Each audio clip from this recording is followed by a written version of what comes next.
ভারত থেকে অক্সফোর্ডের টিকা আমদানির অনুমোদন ওষুধ প্রশাসনের। নিষেধাজ্ঞা ইস্যু নয়, 1 মাসের মধ্যেই আসবে ভ্যাকসিন, বলছে বেক্সিমকো। দুই মন্ত্রীর দুই কথা। ব্রিটেন ফেরত 48 যাত্রীকে পাঠানো হলো প্রাতিষ্ঠানিক কোয়ারেন্টিনে। সিলেট লন্ডন রুটে 23 ও 30 জানুয়ারির ফ্লাইট বাতিল। মার্চে ঢাকা টরন্টো সরাসরি যাত্রা। দেশকে ব্যর্থ রাষ্ট্রে পরিণত করার অপতৎপরতা চলছে এখনো, বললেন প্রধানমন্ত্রী। দেশ জুড়ে ছাত্রলীগের ৭৩তম প্রতিষ্ঠাবার্ষিকী উদযাপন।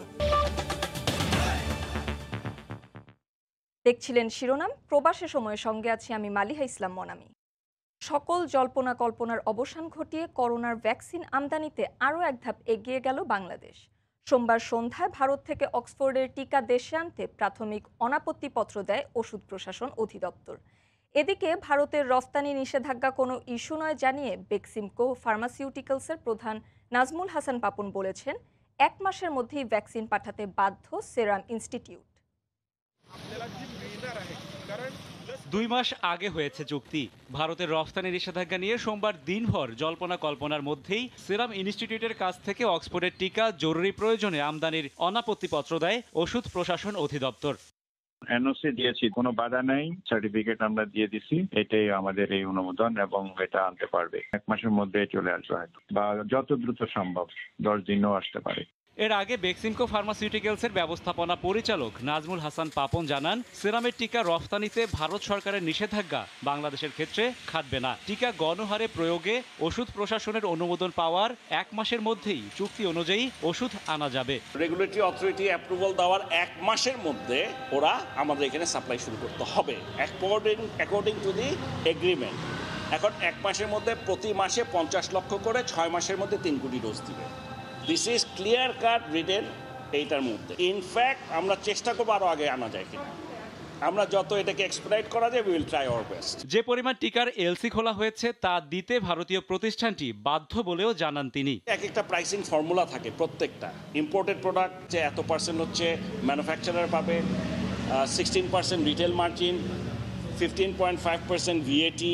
আমাদের ওই যদি নর্মাল যা হয় তাই হয়, তাহলে আমাদের এটা 80 সেন্ট পাওয়ার কথা। গত 5 নভেম্বর ভারতের সেরাম ইনস্টিটিউট ও বেক্সিমকো ফার্মাসিউটিক্যালসের সঙ্গে সরকারের ত্রিপক্ষীয় চুক্তি অনুসারে 3 কোটি ভ্যাকসিন পাওয়ার কথা বাংলাদেশের। রাশেদ বাপ্পি, সময় সংবাদ, ঢাকা। এর আগে স্বাস্থ্যমন্ত্রী জানান, ভ্যাকসিন রফতানিতে ভারতের নিষেধাজ্ঞা নতুন সমস্যা হলেও দ্রুত এর সমাধানে আশাবাদী তিনি। কিন্তু দুশ্চিন্তার কারণ নেই বলে মনে করছেন পররাষ্ট্রমন্ত্রী। বলছেন, ভারতের সর্বোচ্চ পর্যায়ের সঙ্গে আলোচনা অনুযায়ী যথাসময়েই দেশে আসবে টিকা। ভারতের পররাষ্ট্র মন্ত্রণালয় ও ঢাকায় ভারতীয় দূতাবাসের সঙ্গে আলোচনা শেষে এ বিষয়ে কথা বলেন দুই মন্ত্রী। ব্রিটেনে অক্সফোর্ডের টিকা প্রয়োগ শুরুর দিনে বাংলাদেশের জন্য আশাবাদের পরিবর্তে এলো অনিশ্চয়তার এক খবর। গণমাধ্যমে দেয়া এক সাক্ষাৎকারে ভারতের সেরাম ইনস্টিটিউটের প্রধান নির্বাহী আদর পুনওয়ালা জানান, আগামী 2 মাস ভারতের স্থানীয় 10 কোটি ডোজ টিকার চাহিদা মিটিয়ে তারপর রফতানির কথা ভাবছেন তারা। অথচ মাত্র একদিন আগেই দেশে এক অনুষ্ঠানে স্বাস্থ্যমন্ত্রী এই মাসের মধ্যেই টিকা পাওয়ার নিশ্চয়তা দিয়েছিলেন। গেল মাসে ভারতের সেরাম ইনস্টিটিউট আর বাংলাদেশে বেক্সিমকো ফার্মার মধ্যে হওয়া চুক্তি অনুযায়ী একই সময়ে অক্সফোর্ডের টিকা পাওয়ার কথা দুই দেশের। এ অবস্থায় সোমবার সকালে জরুরি সভায় বসেন স্বাস্থ্য মন্ত্রণালয়ের কর্মকর্তারা। পরে ব্রিফিংয়ে মন্ত্রী জানান, চুক্তি অনুযায়ী আগামী 1 মাসের মধ্যে টিকা পাওয়ার আশা ছাড়ছে না বাংলাদেশ। ওনারা আশ্বস্ত করেছেন আমাদের সাথে যে চুক্তি হয়েছে সেই চুক্তিটি ব্যাহত হবে না। নতুন একটা সমস্যা সামনে আসলো, এখন আমরা এটা নিয়ে কাজ করছি। We have signed A contract, সেই কন্ট্রাক্টের ভিত্তিতে আমরা কিন্তু কথা বলি। এখন যেহেতু একটা সমস্যা অ্যারাইজ করেছে, যে সমস্যাটা আমাদের পক্ষ থেকে অ্যারাইজ হয় নাই, সমস্যার সৃষ্টি হয়েছে, যেখান থেকে আমরা আনবো সেখানে একটা সমস্যার কথা আসছে।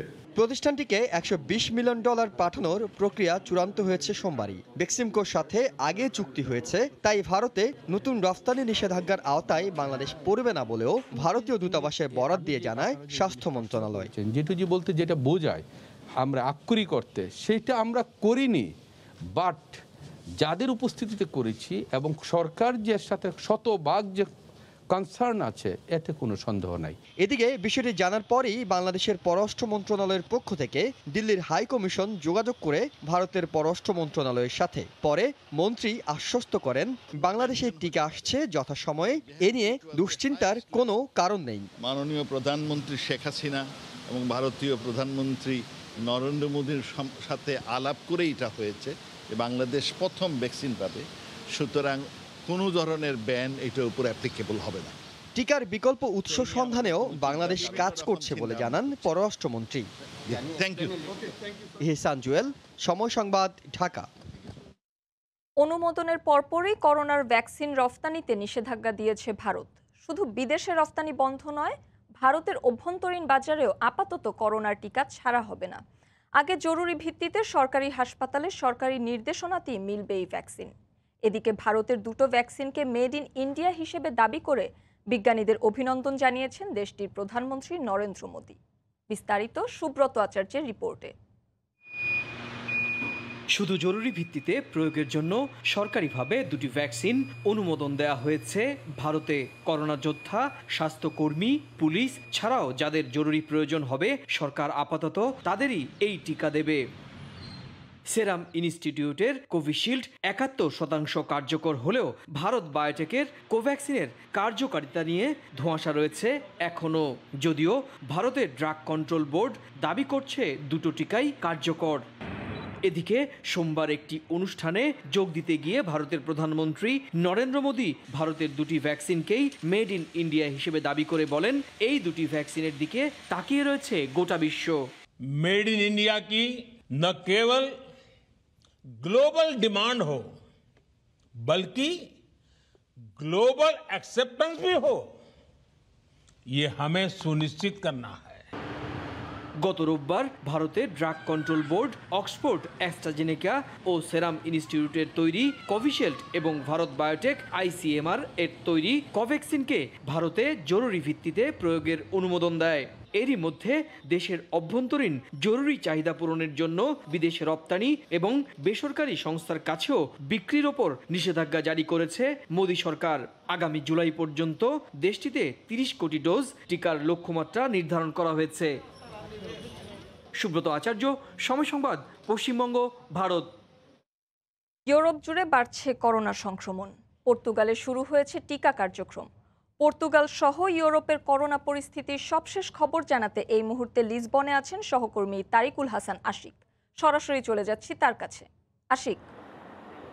হ্যাঁ মালিহা, বড়দিন এবং নববর্ষ উদযাপনকে ঘিরে করোনার সংক্রমণ বাড়তে পারে এমন আশঙ্কা কিন্তু ইউরোপের প্রত্যেকটি দেশের সরকারেরই ছিল এবং সেই আশঙ্কা কিন্তু সত্যি হচ্ছে। আজকে প্রথম কর্মদিবস একটি লম্বা ছুটির ফাঁদে ছিল গোটা ইউরোপ, এবং আজকে আমরা দেখেছি গত ২৪ ঘন্টায় অধিকাংশ দেশেই আক্রান্ত এবং মৃতের যে সংখ্যা সেটি কিন্তু যথেষ্ট বেড়েছে। আমরা যদি পর্তুগালের কথাই বলি, পর্তুগালে কিন্তু গত ২৪ ঘন্টায় ৭৮ জন মানুষের মৃত্যু হয়েছে এবং সেখানে আক্রান্তের সংখ্যা ৪৫০০। এছাড়া আমরা জার্মানিতে প্রায় ৫০০র মতো মানুষকে মৃত্যুবরণ করতে দেখেছি, সেখানে আক্রান্তের সংখ্যা কিন্তু ১০,০০০-এর বেশি। ঠিক একই রকমভাবে আমরা যদি সুইজারল্যান্ডের কথা বলি, সুইজারল্যান্ডেও কিন্তু প্রায় ১০০ মানুষের মৃত্যু হয়েছে সেখানে, এছাড়া আক্রান্তের সংখ্যাও কিন্তু ১০,০০০। ঠিক একই রকমভাবে আমরা ইতালিতেও কিন্তু ১০,০০০-এর বেশি মানুষকে আক্রান্ত হতে দেখেছি গত ২৪ ঘন্টা, এবং সেখানেও আক্রান্তের সংখ্যা ৩ শতাধিক। তো সব কিছু মিলিয়ে এই ছুটিতে কিন্তু আক্রান্ত এবং মৃত্যুর সংখ্যা কিন্তু বাড়ছে এই উদযাপনের পরে, এবং ইউরোপের প্রত্যেকটি দেশেই আমরা জানি যে শীতের তীব্রতা বাড়ছে এবং নতুন আক্রান্ত এবং মৃত্যুর সংখ্যা দুটোই বাড়ছে। এর পাশাপাশি আমরা জানি যে ভ্যাকসিন কার্যক্রম শুরু হলেও সেটি যেহেতু এখনও গতি পায়নি, সেই কারণে কিন্তু প্রত্যেকটি দেশই তাদের চলমান বিধিনিষেধ অব্যাহত রেখে এই চলমান করোনা পরিস্থিতি মোকাবেলার তারা করছে। তবে আমরা যেটি জানি যে অক্সফোর্ডের অ্যাস্ট্রাজেনেকার যে ভ্যাকসিনটি সেটি কিন্তু ইউরোপের অনুমোদনের প্রয়োজন আছে, এবং সেই অনুমোদনটি ইউরোপ দিতে পারে ফেব্রুয়ারির দিকে। অর্থাৎ ফেব্রুয়ারির দিকে গোটা ইউরোপে যে এই অ্যাস্ট্রাজেনেকার যে ভ্যাকসিনটি সেটি আসার কোনো সম্ভাবনা নেই।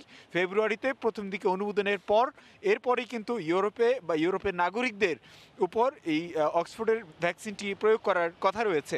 তবে এর মধ্যে ইউরোপের বিভিন্ন দেশের সরকার যুক্তরাজ্যের সাথে যোগাযোগ রক্ষা করছে যাতে তারা দ্রুতই সেই ভ্যাকসিনটি অনুমোদন পাওয়ার পরপরই তাদের নাগরিকদের কাছে পৌঁছে দিতে পারে। তবে সবকিছু মিলিয়ে এখনও ইউরোপের করোনা পরিস্থিতির কোনো উন্নতি নেই এবং সামনের দিনগুলিতে যখন সবার কাছে ভ্যাকসিন পৌঁছে দেওয়া হবে তখন এই কার্যক্রমে গতি আনা গেলে সংক্রমণ কমতে পারে এমনটা আশা করা হচ্ছে। তবে আমরা জানি যে পর্তুগালে এই সম্প্রতি কিন্তু শীতের তীব্রতা বাড়ায় বিভিন্ন জায়গায় হলুদ সতর্কতা ইয়েলো অ্যালার্ট জারি করেছে পর্তুগালের সরকার।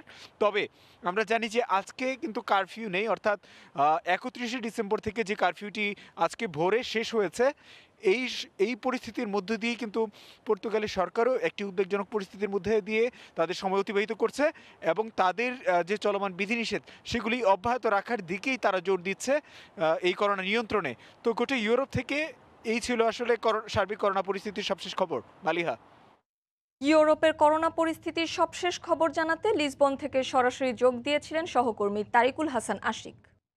সেনাবাহিনী সহ আইনশৃঙ্খলা রক্ষা বাহিনীর সদস্যদের কঠোর নজরদারির মধ্য দিয়ে লন্ডন থেকে সিলেটে আসা ৪২ যাত্রীকে হোটেলে ১৪ দিনের কোয়ারেন্টিনে রাখা হয়েছে। সোমবার লন্ডন থেকে বিমানের সরাসরি ফ্লাইট ওসমানী আন্তর্জাতিক বিমানবন্দরে অবতরণ করে। পরে ৬ জন যাত্রী নিয়ে ঢাকায় অবতরণ করে ফ্লাইটটি। এদিকে করোনার কারণে আগামী ২৩ ও ৩০ জানুয়ারি সিলেট থেকে লন্ডনগামী ফ্লাইট বাতিল করেছে বিমান বাংলাদেশ এয়ারলাইন্স। ৪৮ যাত্রী নিয়ে সোমবার দুপুর ১২টায় লন্ডন থেকে বিমানের BG 202 ফ্লাইট ওসমানী আন্তর্জাতিক বিমানবন্দরে নামে। এরপর এভাবেই কঠোর নিরাপত্তায় যাত্রীদের বাসে তোলা হয়। বিমানবন্দরের হেলথ ডেস্কে লন্ডন থেকে আনা কোভিড-19 নেগেটিভ সনদ জমা দিয়ে স্বাস্থ্য পরীক্ষা সহ আনুষ্ঠানিকতা শেষে বাসে উঠানো হয় যাত্রীদের। হোটেল পর্যন্ত সেনা সদস্যরা যাত্রীদের সঙ্গী হন। 14 দিন সরকারি নিয়ম নীতি মানিয়া মনোরোগা যার যারের হাওলা লইলে আমি মনে করি একটা আমরা দেশের জন্য বালা যে এরা তানোর লাগিও বালা। আমরা সবেরও স্বার্থ যখন যে তারা কোয়ারেন্টাইনে রাখলে ভালো হয় ওখানে লাগে তো আমরা দুঃখ হইলে এটা মান্য নেওয়া যায়। যদি সরকার এটা করতো এই যে ইকোর সাথে যদি ফ্লাইটগুলো যদি বন্ধ করে দিত তাহলে আরো ভালো হইতো। প্রশাসনের নির্বাহী ম্যাজিস্ট্রেট সহ আইনশৃঙ্খলা বাহিনীর সদস্যরা বিমানবন্দরে ফ্লাইট আসার আগেই অবস্থান নেন। সম্মানিত যাত্রীরা জানেন যে কোয়ারেন্টাইনে যেতে হবে এবং সেই ভিত্তিতেই ওনারা এসছেন। তথাপিও আমাদের আইনশৃঙ্খলা বাহিনীতে উপস্থিত আছেন, জেলা প্রশাসন থেকে ম্যাজিস্ট্রেটও আছেন। পরে ৬ যাত্রী নিয়ে ঢাকায় হযরত শাহজালাল আন্তর্জাতিক বিমানবন্দরের উদ্দেশ্যে সিলেট ছাড়ে লন্ডন থেকে আসা বিমানের ফ্লাইটটি। এদিকে যুক্তরাজ্যে কোভিডের দ্বিতীয় ধাপে নতুন ধরনের করোনার সংক্রমণ বাড়তে থাকায় ঝুঁকি এড়াতে ২৩ ও ৩০ জানুয়ারি সিলেট থেকে লন্ডনগামী ফ্লাইট বাতিল করেছে বিমান বাংলাদেশ। ইকরামুল কবির, সময় সংবাদ, সিলেট। করোনা পরিস্থিতির অবনতি না হলে মার্চেই ঢাকা টরন্টো রুটে ডানা মেলতে যাচ্ছে বিমান বাংলাদেশ এয়ারলাইন্স। ঢাকা থেকে সরাসরি এই ফ্লাইটে ১৪ ঘন্টায় পৌঁছে যাওয়া যাবে টরন্টোতে। এই উদ্যোগে খুশি কানাডা প্রবাসীরা। দেখুন হাজেরা শিউলির রিপোর্ট। ইউরোপের জার্মানি, ফ্রান্স, গ্রিস ও যুক্তরাষ্ট্র সহ একসময় ২৮টি আন্তর্জাতিক গন্তব্যে ছিল বাংলাদেশ বিমানের ফ্লাইট। ক্রমাগত লোকসানে লন্ডন ছাড়া বন্ধ হয়ে গেছে ইউরোপের সব রুট। বহরে দূরপাল্লার অত্যাধুনিক উড়োজাহাজ বাড়ায় এবার কানাডার টরেন্টোতে পাখা মেলছে বিমান। ড্রিমলাইনার -9 দিয়ে সপ্তাহে ৩ দিন টরেন্টো যাবে বিমান। বর্তমানে কাতার, এমিরেটস সহ বেশ কিছু এয়ারলাইন্স কানাডা গেলেও ট্রানজিটের কারণে অন্তত ২০ ঘন্টা লাগে। সরাসরি যাত্রা করায় মাত্র ১৪ ঘন্টাতে টরেন্টোতে অবতরণ করবে বিমানের ফ্লাইট। সবকিছু ঠিকঠাক থাকলে মার্চেই টরেন্টোতে ডানা মেলার ব্যাপারে আশাবাদী কর্তৃপক্ষ। দ্রুত এই ফ্লাইট চালুর আহ্বান কানাডা প্রবাসীদের। অন্য কোনো পরিস্থিতির সৃষ্টি না হয় তাহলে মার্চ থেকে ঢাকা টরেন্টো ডাইরেক্ট ফ্লাইট পরিচালনা করব ড্রিমলাইনার -9 দিয়ে। অ্যারাউন্ড ১৪ ঘন্টায় আমরা ঢাকা থেকে টরেন্টো পৌঁছতে পারবো। খুবই আনন্দিত যে বাংলাদেশ কানাডা বিমান চালু করার সংবাদ আমরা পেয়েছি। সুষ্ঠু একটা পরিচালনা কমিটি দিয়ে এখানে তারা ফ্লাইটটা পরিচালনা করে, এখান থেকে সবচেয়ে বেশি রেভিনিউ পাবে বাংলাদেশ সরকার। টরেন্টো ফ্লাইট চালুর আগে বুঝে শুনে সিদ্ধান্ত নেওয়ার পরামর্শ বিশ্লেষকের। আমরা কোন মার্কেটে গেলে আমাদের জন্য লাভবান আমরা হব, সেই জিনিসগুলো কিন্তু একটা স্টাডি করতে হবে। তবে বিমানের সাবেক কর্মকর্তার মতে বহরের সক্ষমতা কাজে লাগাতে নতুন রুট চালুর বিকল্প নেই। যখনই বাংলাদেশ থেকে পশ্চিম দিকে যাওয়া হয় তখনই মিডল ইস্টার্ন ক্যারিয়ারগুলোর সাথে কম্পিটিশন আসে। আস্থা অর্জনের জন্য প্রথম জিনিসটাই হচ্ছে যে শিডিউলটা রক্ষা করা, দ্বিতীয়টা হলো যে সেবার মান। করোনার আগে 18টি রুটে যেত বিমানের ফ্লাইট। চেন্নাই, গুয়াংজু, টোকিও ও টরন্টো ফ্লাইট চালু হলে রুট বেড়ে দাঁড়াবে 22টিতে। হাজারা শিউলি, সময় সংবাদ, ঢাকা। জাতির পিতাকে হত্যা করে বাংলাদেশকে ব্যর্থ রাষ্ট্র পরিণত করতে চেয়েছিলেন জিয়াউর রহমান। সেই অপতৎপরতা এখনো চলছে বলে জানালেন প্রধানমন্ত্রী শেখ হাসিনা। সোমবার বিকেলে বাংলাদেশ ছাত্রলীগের ৭৩তম প্রতিষ্ঠাবার্ষিকী উপলক্ষে ভিডিও কনফারেন্সে এই কথা বলেন তিনি। জাতির পিতার আদর্শ ধারণ করে আগামীতে নেতৃত্ব দেওয়ার যোগ্যতা অর্জন করতে নেতাকর্মীদের নির্দেশ দিয়েছেন তিনি। এ সময় কিছু গণমাধ্যম ছাত্রলীগের ভালো কাজ দেখে না বলেও সমালোচনা করেন আওয়ামী লীগ সভাপতি।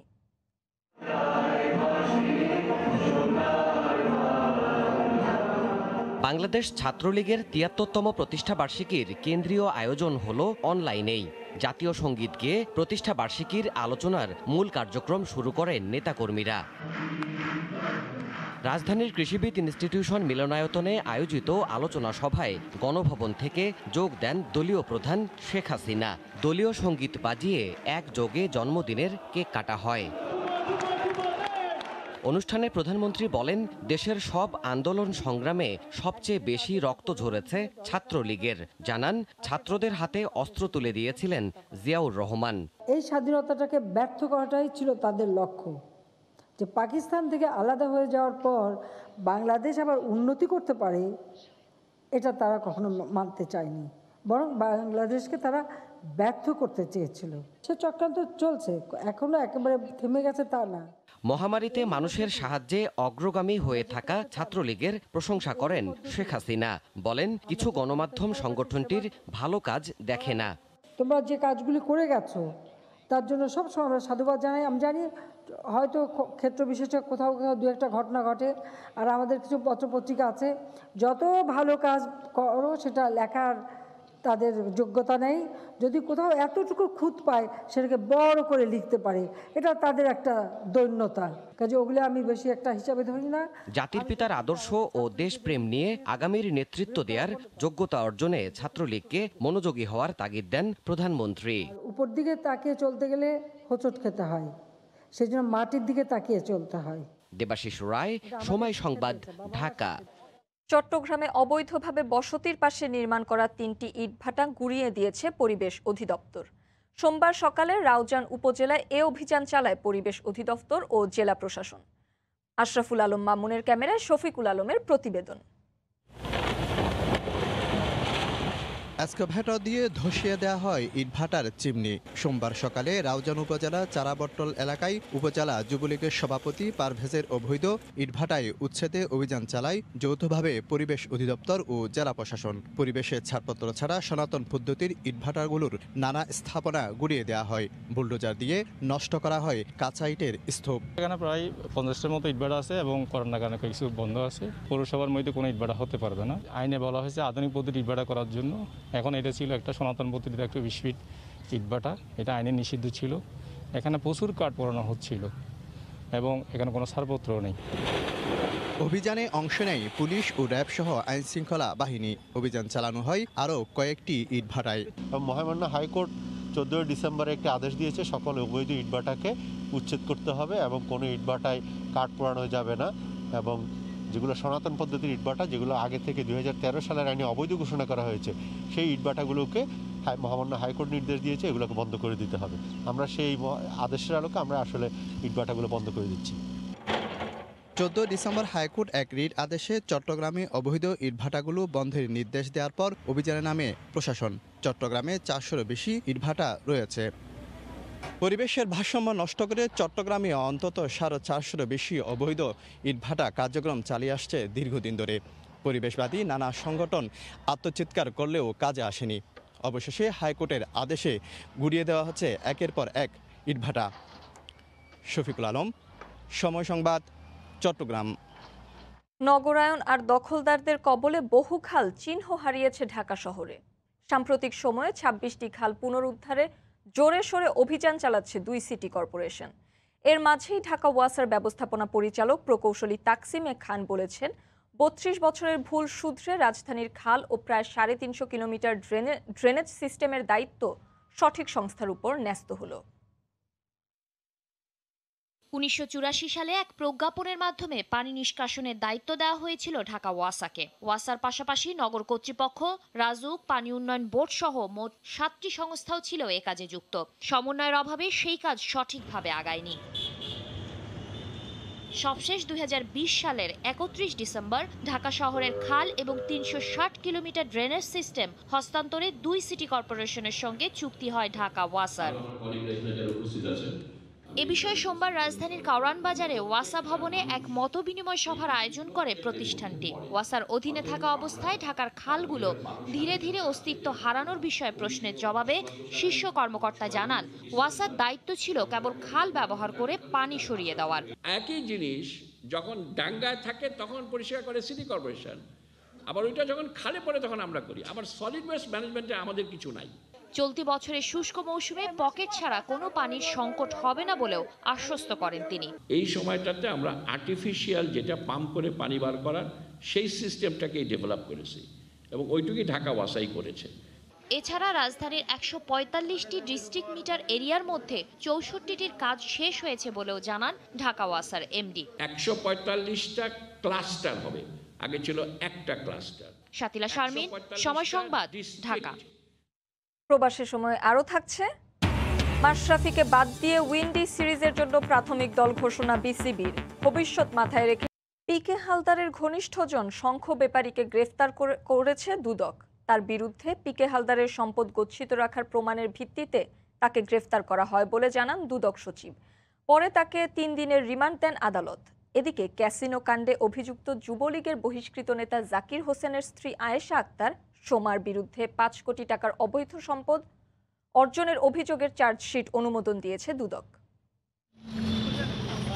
অর্থ পাচারের অভিযোগে আলোচিত এনআরবি গ্লোবাল ব্যাংকের সাবেক এমডি পিকে হালদারের টাকার খোঁজে সোমবার সকালে শঙ্খ ব্যাপারী হাজির হন দুদকে।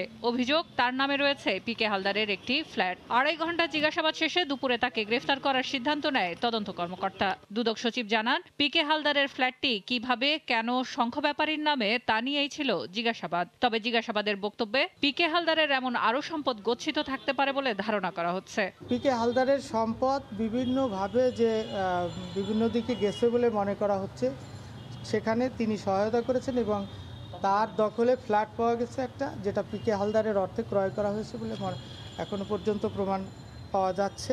সোমবার বিকেলে শঙ্খ ব্যাপারীকে মহানগর দায়রা জজ আদালতে হাজির করা হলে 3 দিনের রিমান্ড মঞ্জুর করেন আদালত। যেহেতু সে সাসপেক্টেড আসামি হিসেবে গ্রেপ্তার হয়েছে, তাকে এখন তদন্তকারী কর্মকর্তা রিমান্ডে জিজ্ঞাসাবাদ করবে। তার কাছ থেকে আরও অনেক তথ্য, প্রশান্ত কুমার হালদারের মানি লন্ডারিং সংক্রান্ত এবং জ্ঞাত আয় বহির্ভূত সম্পদ সম্পর্কিত অনেক বিষয়ে আরও তথ্য আমরা উদ্ধার করতে সক্ষম। সেলিয়া সুলতানা, সময় সংবাদ, ঢাকা।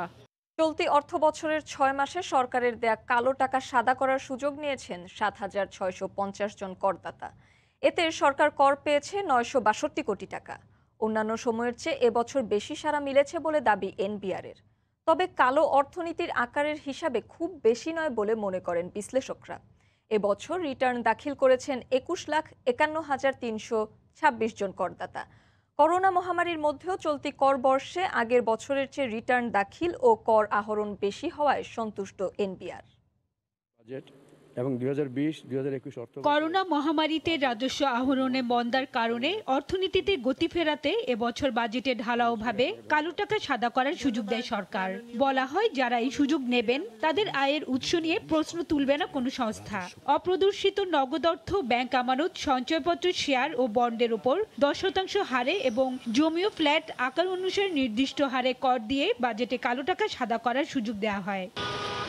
ডিসেম্বর পর্যন্ত সরকারের দেওয়া সুযোগ নিয়ে অপ্রদর্শিত নগদ অর্থ, ব্যাংকে রাখার টাকা, ফ্ল্যাট ও জমি বৈধ করেছেন 7,445 জন করদাতা। বিপরীতে কর দিয়েছেন 940 কোটি টাকা। আর 22 কোটি টাকা কর দিয়ে শেয়ার বাজারে বিনিয়োগ করা কালো টাকা সাদা করেছেন 205 জন। তবে ডিসেম্বর মাসেই সর্বোচ্চ 6,000 কোটি টাকা সাদা হয়েছে। করোনাকালীন সময়ে সবাই ভাবছিলাম যে এটা নেগেটিভ গ্রোথ হবে, কিন্তু সেটা হয় নাই। অপ্রদর্শিত যে একটা সুযোগ সরকার ঘোষণা করেছিল, তার আওতায় 7,660 জন এটার সুযোগ গ্রহণ করেছে। কর আসছে এই খাতে 962.60 কোটি টাকা। এটা তো কম বলার কোনো উপায় নাই। আগের চেয়ে বেশি করদাতা এই সুযোগ নিলেও কালো অর্থনীতির আকার হিসেবে বেশি নয় বলে মনে করেন বিশ্লেষক।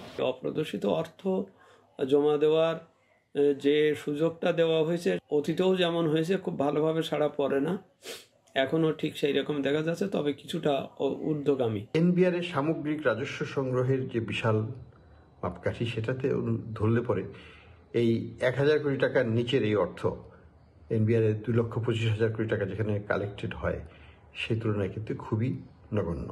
১৯৭৫ সালের পর এই পর্যন্ত ১৭ বার কালো টাকা সাদা করার সুযোগ দেওয়া হয়। ২০০৭ ও ২০০৮ সালের সাবেক তত্ত্বাবধায়ক সরকারের আমলে সবচেয়ে বেশি ৯,৬৮৩ কোটি টাকা সাদা করা হয়েছে।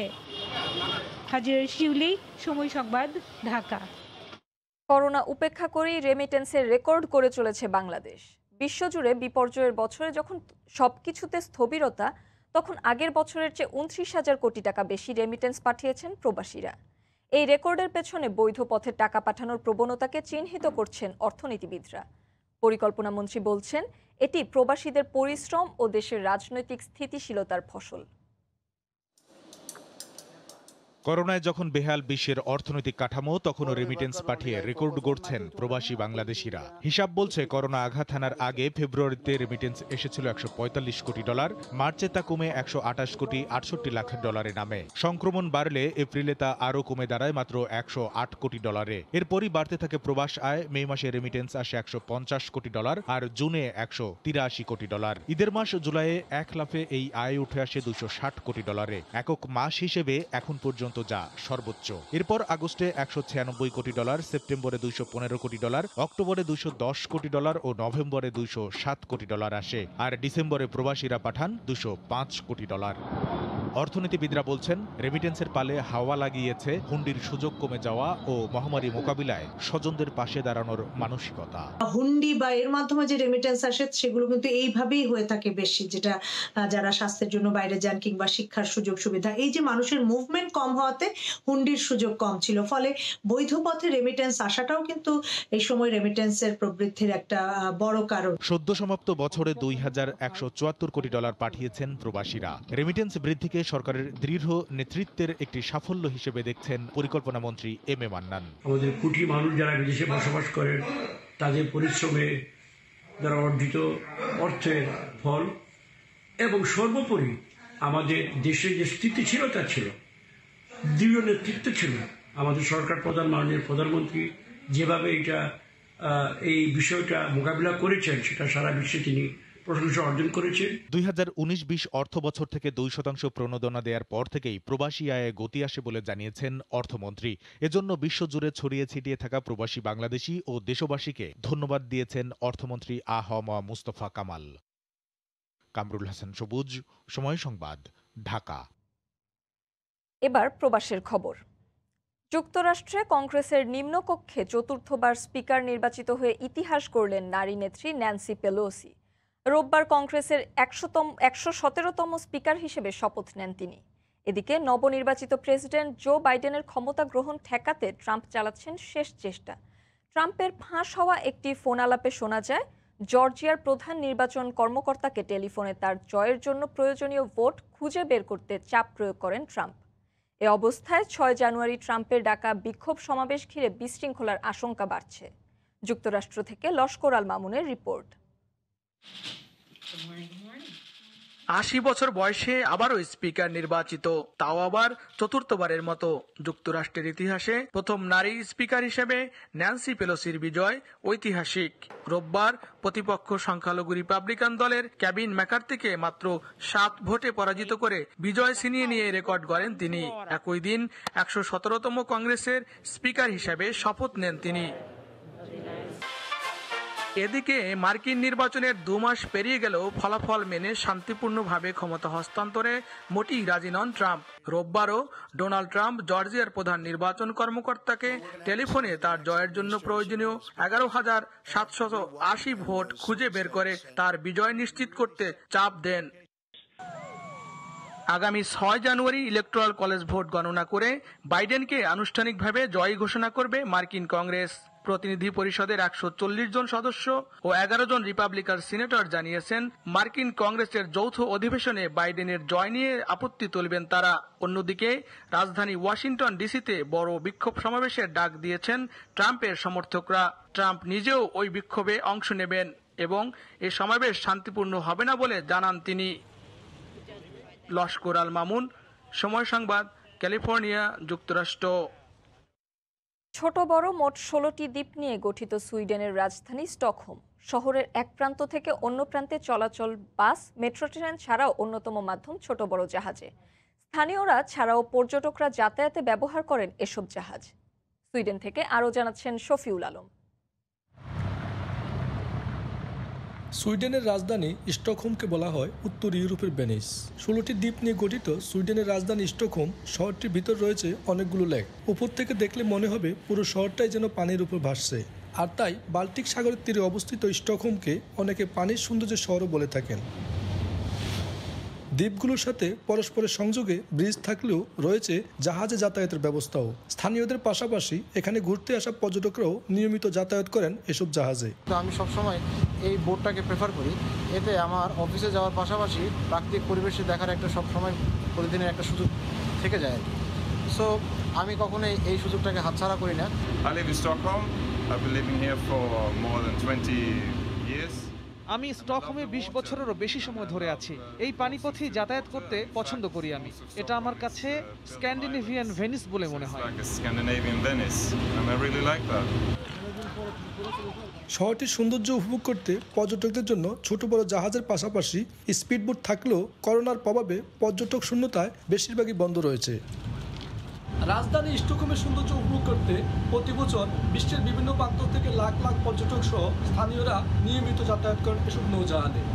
তবে করোনার প্রভাবে অনেকটা যাত্রীশূন্য এই জাহাজগুলো নিয়মিত চলছে নিজ গন্তব্যে।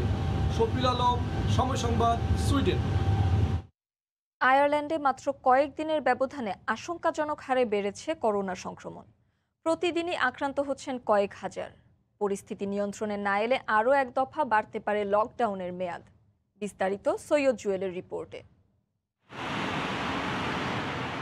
শীতের তীব্রতা যত বাড়ছে আয়ারল্যান্ডে, করোনা পরিস্থিতি ততই ভয়ঙ্কর রূপ নিচ্ছে। দুদিন আগে যেখানে দৈনিক গড় আক্রান্তের হার ছিল 2000-এর নিচে, সেখানে গেল দুদিনে আক্রান্তের হার বেড়েছে দ্বিগুণ। রোববার একদিনে দেশটিতে শনাক্ত হয়েছে রেকর্ড প্রায় 5000 মানুষ, যা এ পর্যন্ত একদিনে সর্বোচ্চ। করোনা সংক্রমণের এই ঊর্ধ্বগতিতে আতঙ্কিত হয়ে পড়েছেন প্রবাসী বাংলাদেশি সহ স্থানীয়রা। এমনকি ঘর থেকে বের হতেও ভয় পাচ্ছেন অনেকে। বাইরে যেতেও এখন অনেক বেশি আমাদের ভয় করে। পুরো পরিবার নিয়ে আমরা অনেক বেশি টেনশনে আছি সিরিয়াসলি। সো সামনের দিনগুলো কেমন যাবে ঠিক বুঝতে পারছি না। করোনা আক্রান্তের সংখ্যা দিন দিন বৃদ্ধি পাচ্ছে আয়ারল্যান্ডে।